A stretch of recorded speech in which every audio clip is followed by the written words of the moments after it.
yang rapi, nggak pakai sarung Pak saya Pak. Kenapa? Kesannya Pak, kalau orang pakai sarung datang ke rumah orang kaya itu apa? Minta sumbangan. Orang masjid ini minta sumbangan. Nah, saya nggak mau. Saya ingin pakai jas, pakai peci, tapi pakai celana panjang. Kalau perlu pakai dasi. Datang ke rumahnya, Pak, mari kita sholat ke masjid. Mohon maaf, saya selama ini belum pernah lihat Bapak sholat di masjid. Nah, gitu. Saya ajak, ketua RT juga saya ajak untuk menemani. Nah, terakhir gini, Pak, ini ajakan saya yang pertama. Kalau ternyata nanti minggu depan, sampai minggu depan Bapak masih saya belum lihat Bapak di masjid, saya akan datang lagi. Oh iya, Pak. Teman sekalian, ada kemungkinan awal Ramadan di tahun ini ada perbedaan. Karena kalau Bapak-Bapak lihat, baca di media, ketinggian hilal pada tanggal 20, ya akhir bulan ini, itu ada di angka sekitar 2 derajat lebih sedikit. Kalau menurut ilmu ru'yah, ketinggian hilal yang bisa diru'yah itu 3 derajat. Kalau kurang dari 3 derajat itu sulit. Tetapi kita pernah melihat beberapa kali terjadi ketinggian hilal tanggal 1 Ramadan kurang dari 3 derajat, bahkan kurang dari 2 derajat, pernah terlihat, pernah terru'yah. Jadi ada kemungkinan awal Ramadan nanti jatuh pada hari tanggal 11, berarti hari Senin, ada kemungkinan awal Ramadan jatuh pada tanggal 12 Maret, hari Selasa. Kalau Bapak juga lihat di media massa, PP Muhammadiyah itu sudah menerbitkan edaran bahwa 1 Ramadan itu jatuh pada tanggal 11 Maret. Sedangkan PP Persis itu menetapkan Dewan Hizbahnya itu awal Ramadan tanggal 12 Maret. Jadi dua ormas ini berbeda. Yang Muhammadiyah itu menggunakan kalender global. Jadi Muhammadiyah itu mengikuti kalender yang disepakati oleh para ulama di dunia. Negara Anda awal Ramadan jatuh tanggal sekian. Negara Malaysia jatuh tanggal sekian. Negara Aljazair jatuh tanggal sekian. Negara Irak tanggal sekian. Itu ada kalendernya. Nah, Muhammadiyah menggunakan sistem itu, sedangkan Persis menggunakan sistem imkan ru'yah. Menggunakan hisab sama, tetapi ada imkannya, ada kemungkinannya. Berapa hitungannya sudah ditetapkan oleh Persis. Nah, pemerintah menggunakan sistem ru'yah. Jadi masing-masing menggunakan cara sendiri-sendiri.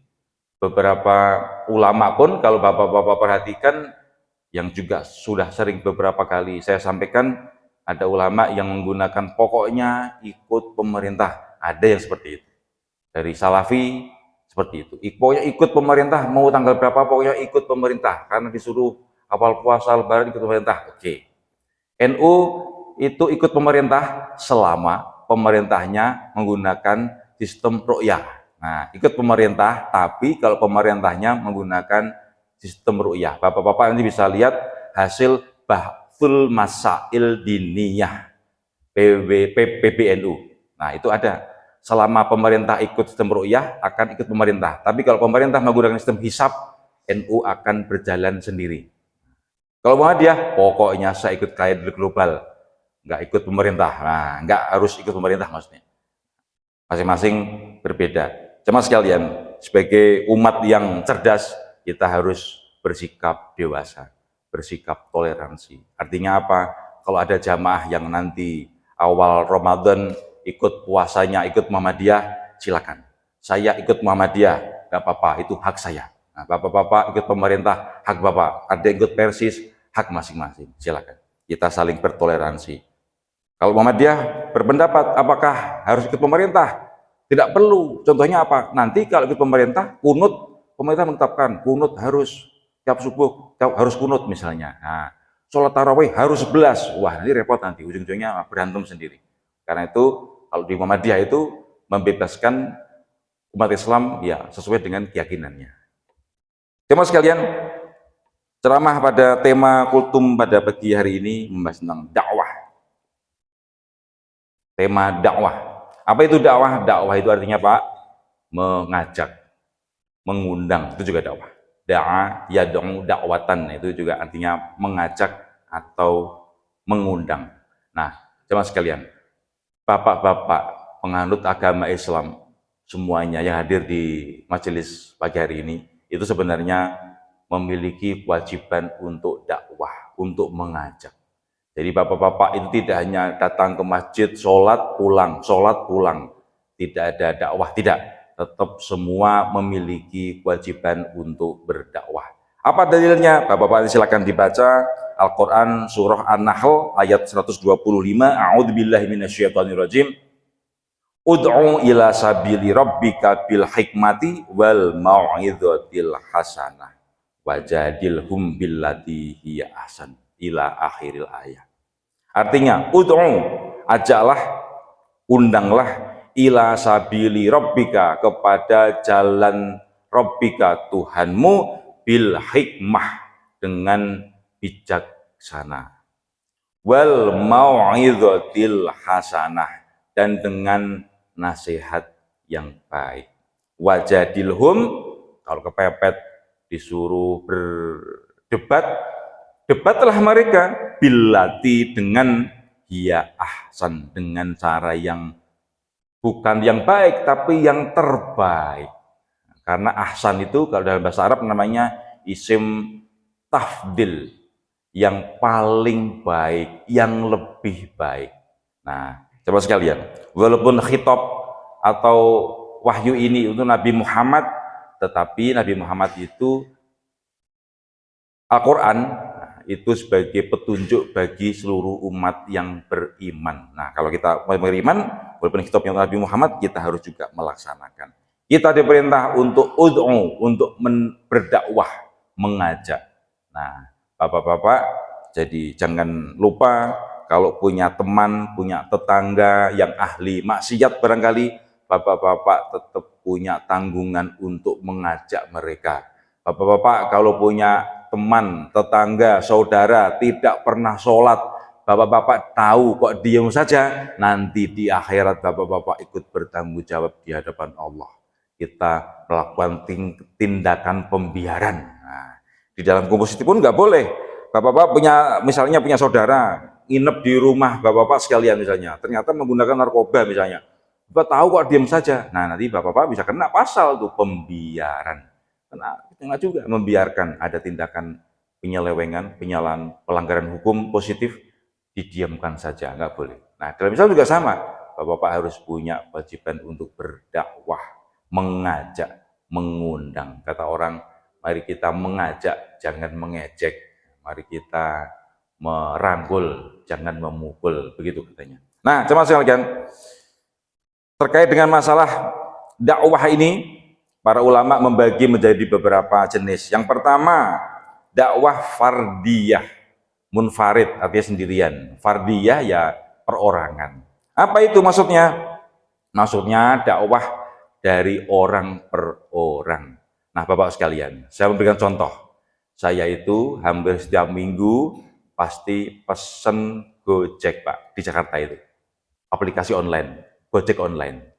Pak, ini Bapak mungkin bisa contoh, barangkali ini hal yang positif. Saya Pak, setiap kali pesan ojek online, itu selesai, saya terima kasih, sering itu, saya ucapkan, Pak, jangan lupa sholat. Saya pesan pasti itu, Pak, jangan tinggalkan sholat. Oh iya Pak, terima kasih Pak, sudah diingatkan, pasti gitu Pak. Saya belum pernah mendapati orang yang saya ajak sholat terus marah, belum pernah. Selama ini orangnya baik-baik saja. Pak, tapi tentu lihat namanya Pak, lihat namanya Ahmad, oh ini berarti Islam. Kalau ragu-ragu, ya saya tidak akan menyampaikan namanya Sinaga, wah ini ragu-ragu, ya udah, saya nggak akan mengajak. Tapi kalau namanya nama-nama Islam, Alfian Syah misalnya gitu, Ahmad atau Muhammad atau Firman Syah misalnya nama-nama Islam gitu, saya akan mengajak. Selesai, Pak, terima kasih, jangan lupa sholat. Itu bagian dari dakwah jamaah sekalian. Bapak-bapak pun juga sama. Saya lagi, kalau punya tetangga misalnya, bapak-bapak tahu, ini tetangga ini nggak pernah ke masjid ini. Diajak sekali-kali, Pak, ayo ke masjid. nanti Pak, Bapak menyesal nanti ketika meninggal. Nah, coba sekalian, saya punya pengalaman juga ini. Selaku ketua DKM Pak, tentu kalau ada warga masyarakat yang tidak sholat, saya ikut bertanggung jawab. Nah, Bapak sekalian, saya ceritain. Ketika menjadi ketua DKM Pak, saya itu mendata warga di RW sini yang tidak pernah ke masjid. Nah, sudah beberapa kali saya datangi. Warga ini Islam, saya tahu Islam, tapi nggak pernah ke masjid. Saya datangi ke rumahnya, saya ajak ketua RT. Saya mungkin pernah cerita berkali-kali di sini, tapi ini sebagai motivasi saja bagi Bapak. Saya ajak ketua RT, saya datangi, saya pakai jas rapi, saya pakai celana yang rapi, nggak pakai sarung Pak saya Pak. Kenapa? Kesannya Pak, kalau orang pakai sarung datang ke rumah orang kaya itu apa? Minta sumbangan. Orang masjid ini minta sumbangan. Nah, saya nggak mau. Saya ingin pakai jas, pakai peci, tapi pakai celana panjang. Kalau perlu pakai dasi. Datang ke rumahnya, Pak, mari kita sholat ke masjid. Mohon maaf, saya selama ini belum pernah lihat Bapak sholat di masjid. Nah, gitu. Saya ajak, ketua RT juga saya ajak untuk menemani. Nah, terakhir gini, Pak, ini ajakan saya yang pertama.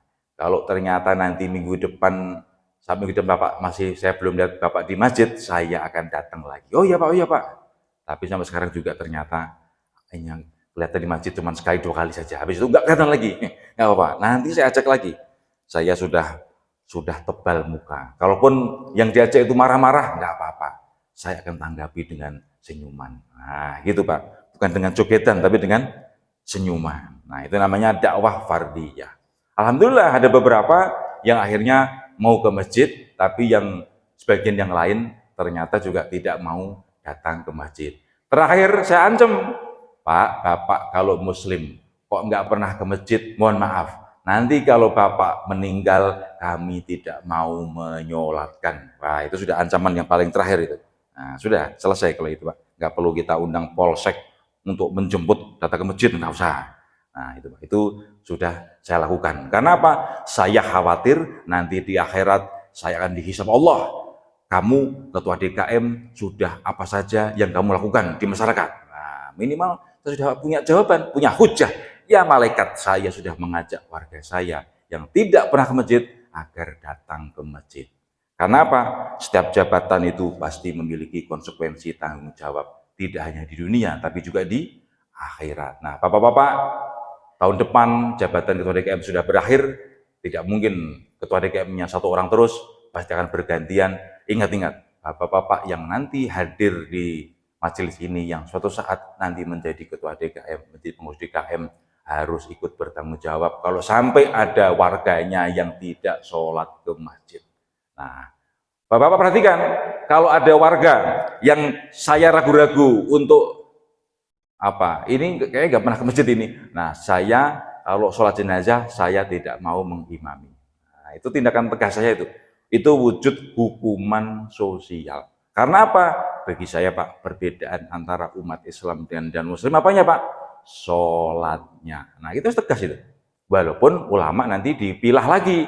Ini di dunia tidak mau sholat karena apa? Karena misalnya malas. Oke, kategorinya dosa besar.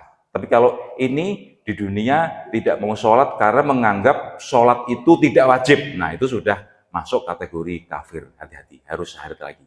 Hati-hati Pak. Dakwah fardiyah, itu namanya dakwah secara perorangan. Yang kedua, ada namanya dakwah ammah, dakwah secara umum. Nah, Bapak nanti aktif di organisasi, mau di NU, mau di Muhammadiyah, mau di Persis, di Al-Wasliyah, mau di PT, mau di ormas Islam apapun, mau di DKM, mau di DKM kampung di sini, mau di kantor sana, ikut organisasi apapun yang tujuan itu dakwah, majelis taklim dan sebagainya, itu juga termasuk dakwah. Semua usaha diikhtiarkan mengajak orang berbuat baik. Kalau Bapak-bapak punya saudara perempuan belum pakai kerudung, disuruh pakai kerudung. Nah, itu juga bagian dari dakwah itu. Bapak-bapak belikan kerudung untuk tetangganya, untuk saudaranya yang perempuan yang sudah balik, sudah dewasa, misalnya tidak pakai kerudung. Itu juga bagian dari dakwah. Nah, itu namanya dakwah ammah, lewat banyak orang. Yang ketiga, dakwah bil lisan, dakwah dengan lisan, seperti ceramah, kultum, Nanti jamaah sekalian, nanti ketika bulan Ramadan itu warga akan didata untuk siapa yang kira-kira bersedia untuk ceramah di sini, untuk kultum. Nah, pesan saya Pak, Bapak-bapak ketika kultum jangan membahas hal-hal yang terlalu detail, nanti malah kesulitan sendiri. Contoh, Bapak-bapak ceramah mengenai bagaimana hukum taraweh apakah 11 atau 23. Wah, itu rumit Pak. Nanti malah terjadi perdebatan. Kalau ilmu kita belum mencukupi, ya sebaiknya jangan membahas yang itu. Bapak-bapak yang membahas yang ringan saja, misalnya bagaimana agar kita itu sholat tepat waktu. Udah itu aja. Nah, dengan jadi alarm, diingatkan bagaimana bapak-bapak mendidik istri agar nurut kepada suami misalnya. Sudah menemukan formulanya, caranya, bapak-bapak sampaikan di mimbar ini. Itu dakwah juga tuh. Pak, setiap lisan yang kita ucapkan, setiap kata-kata yang kita sampaikan, itu nanti akan dicatat malaikat raqib dan atid. Jadi bapak-bapak harus semangat kalau diminta untuk berdakwah. Namanya dakwah bilisan. Nah, jemaah sekalian, saya sudah berkali-kali juga menyampaikan, bapak-bapak, ketika bapak-bapak nanti ceramah, bukan cuma ceramah, sambutan di RT, ceramah, sambutan arisan, apalagi di rumah ada arisan RT, ada perkumpulan reuni, terus bapak-bapak disuruh jadi MC misalnya. Jangan lupa Pak, sunnahnya itu Pak, ketika selesai salam itu membaca hamdalah, alhamdulillahirabbil alamin. Terus sholawat, wassalatu wassalamu ala asyrafil anbiya'i wal mursalin. Misalnya itu. Ulama itu membuat mukadimah itu Pak, kalau depannya itu in semua. Alhamdulillahirabbil alamin. Wassalatu wassalamu ala asyrafil anbiya'i wal mursalin nabiyina Muhammadin wa ala alihi washabihi ajmain, tuh in semua. Tapi kalau semua, alhamdulillah wa syukurillah wassalatu wassalamu ala rasulillah nabiyina Muhammad ibn Abdillah, tuh semua. Kalau semua, alhamdulillahi wa kafa wassalatu wassalamu ala nabiyil mustafa wa ala alihi ahli sidqi wal wafa, tuh semua. Bapak-bapak harus hafal minimal satu mukadimah di browsing, gitu Pak. Minimal bapak-bapak membaca alhamdulillah Allahumma sholli ala Muhammad wa ala alihi washabihi ajmain amma ba'du. Cukup. Nah, itu Pak. Nanti kalau ceramah jangan lupa, itu bagian dari sunnah Nabi, disuruh untuk memuji kepada Allah, untuk bersolawat kepada Nabiullah. Jangan lupa Pak. Jangan pelit kita untuk bersolawat kepada Nabi Muhammad. Kemudian jamaah sekalian, berikutnya ada dakwah bilhal, dakwah dengan contoh. Bapak-bapak kalau di kampung, di komplek, memberikan contoh kepada umat non-muslim. Ketika kita lebaran, kita berbagi kebahagiaan kepada mereka. Ngasih kue, ngasih sirup misalnya, atau minyak goreng kepada mereka. Itu juga dakwah. Oh, ternyata umat Islam itu tidak pelit. Nah, gitu Pak. Itu bagian dari dakwah itu, dengan contoh. Ini yang paling berat ini, jemaah sekalian. Dakwah dengan contoh ini paling berat. Karena apa? Ya, saya sendiri juga belum layak lah jadi contoh bagi jamaah, itu belum layak. Masih sering berbuat maksiat, masih sering berbuat dosa, masih jauh. Tetapi tambah tua, kita harus bertambah soleh, berusaha. Bapak-bapak menjadi contoh bagi anak-anaknya. Jangan lupa, bapak-bapak itu menjadi contoh bagi anak-anaknya minimal. Bapak punya ponakan, nah nanti lebaran dikasih uang, kamu rajin ngaji, kamu rajin sholat sambil dielus-elus kepalanya, gitu Pak. Jangan lupa itu. Dikasih nasihat. Kemudian yang berikutnya, nomor 5, dakwah bil kitabah, dakwah dengan cara menulis buku, menulis Pak? Buku-buku agama misalnya, dakwah yang nanti bisa dibaca oleh generasi yang akan datang. Bapak kalau perhatikan, contohnya kitab hadis Sahih Bukhari, itu ditulis oleh Imam Bukhari, itu zaman dulu, sudah berapa ratus tahun, mungkin sudah 1000 tahun, sampai sekarang masih bisa kita baca. Bahwa bapak-bapak pernah membaca barangkali kitab Ar-Risalah karangan Imam Syafi'i, itu hidupnya tahun kapan, sampai sekarang masih dibaca, masih bermanfaat, belum ada yang bisa menandingi. Ihya Ulumuddin, itu ditulis oleh Imam Ghazali, itu tahun berapa penulisnya itu, sampai sekarang masih dibaca. Ada kaidah ini, misalnya Imam Ghazali itu, ada manusia terbagi menjadi 4 kelompok. Nah, Bapak harus tahu itu. Rojulun yadri anahu yadri, rojulun yadri anahu la yadri, rojulun la yadri anahu la yadri, gitu misalnya. Seseorang yang mengetahui bahwa dia tahu, paling bagus. Seorang yang mengetahui bahwa dia itu nggak tahu. Nah, rumangsa tahu.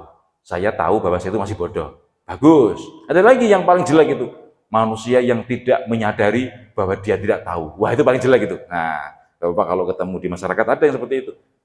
Orang-orang yang tidak tahu bahwa dia itu tidak tahu, tapi merasa sok tahu. Nah, itu rajulun la yadri annahu la yadri. Nah, itu yang bikin kayak gitu tuh Imam Ghazali dalam kitab namanya Ihya Ulumuddin. Bapak bacanya harusnya Ihya Ulumuddin gitu, jangan Ihya Ulumuddin, salah.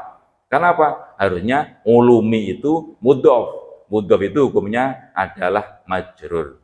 Wa alamatu jarihi kasrotun zahiratun fi akhirihi wa huwa mudhof. Ulumi mudhof kepada ad-din. Gitu, Pak. Jadi bacanya juga harus benar, jangan sampai baca kitab itu judulnya pun salah. Gimana judulnya salah? Saya pernah ketemu itu, ada kiai yang baca kitabnya itu salah, Pak, punten ini salah. Bahkan Pak, saya pernah, ini ceritanya, bukan gaya-gayaan ini. Ada seorang dai, lulusan dari Al-Azhar, itu baca dalil, mohon maaf salah. Ustadz, ini harusnya dibaca mansub ini, kan depannya ada an. An itu kan termasuk huruf yang menasobkan fi'il mudhari. Oh, wah, punten Pak. Padahal saya tahunya cuma itu aja, padahal tahunya saya. Kebetulan pas saya tahu, pas ustadznya itu bacanya salah. Nah, Pak, hati-hati. Bapak-bapak nanti ketika ceramah di mimbar sini di bulan Ramadan, selamat tarawih atau ceramah subuh, kalau mau dalil dibaca betul-betul dalilnya. Karena kita berhusnudzon, berprasangka baik, jamaah itu ada yang pinter tahu dalil. Jangan sampai bacanya itu panjang pendeknya salah, juga hati-hati. Ini dibaca A, I, U. Pak, bahasa Arab itu intinya itu A, I, U. Itu jangan sampai salah. Bapak harus tahu. Harus diperhatikan. Karena kalau sampai salah nanti bikin malu. Yang terakhir, jemaah sekalian, dakwah bil mal, dakwah dengan harta. Saya nggak bisa ceramah, nggak bisa. Saya nulis buku, nggak punya ilmu. Tapi saya punya uang sedikit. Sudah, bekali orang untuk berdakwah.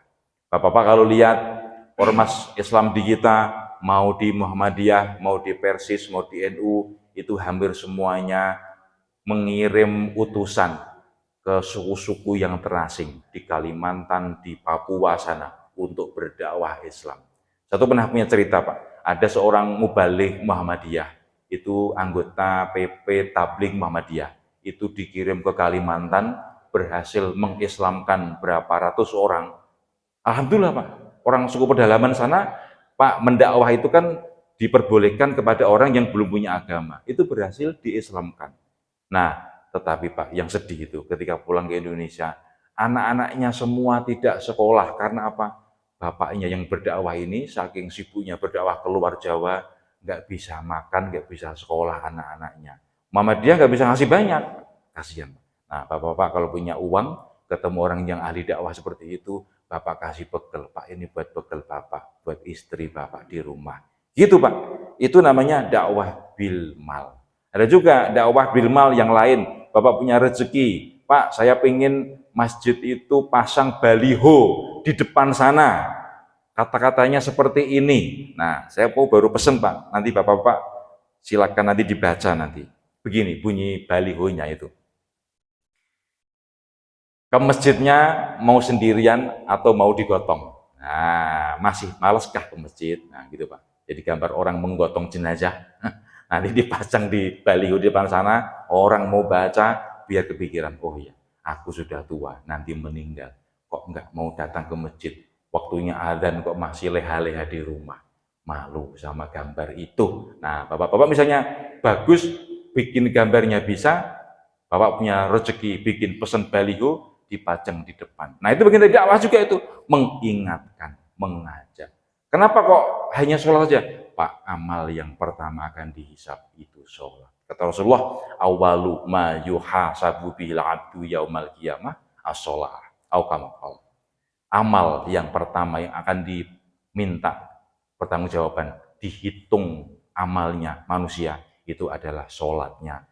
Fa in soluhat soluha sairu amalihi. Kalau sholatnya itu beres, lengkap 5 waktu wajib itu terpenuhi semua, sunah-sunahnya juga bagus, maka seluruh amalnya akan dianggap baik.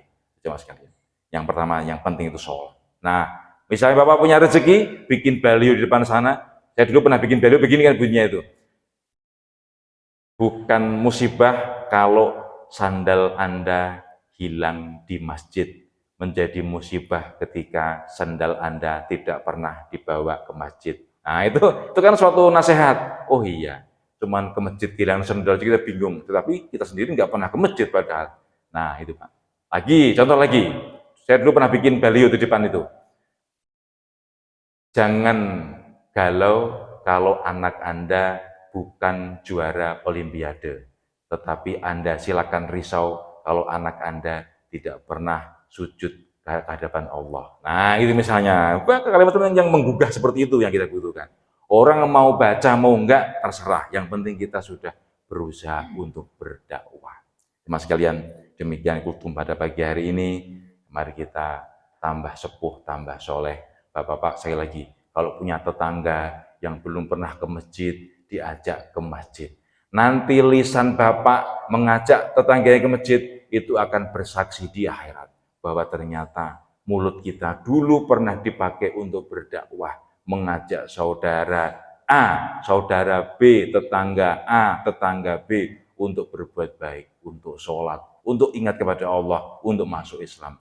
Mudah-mudahan dengan itu kita nanti di akhirat selamat dari siksa api neraka. Amin ya robbal alamin. Demikian jemaah sekalian kultum pada pagi hari ini. Mudah-mudahan yang sedikit ini ada manfaatnya. Aku qouli hadza fa astaghfirullah li wa lakum. Wabillahi taufiq wal hidayah. Wassalamualaikum warahmatullahi wabarakatuh.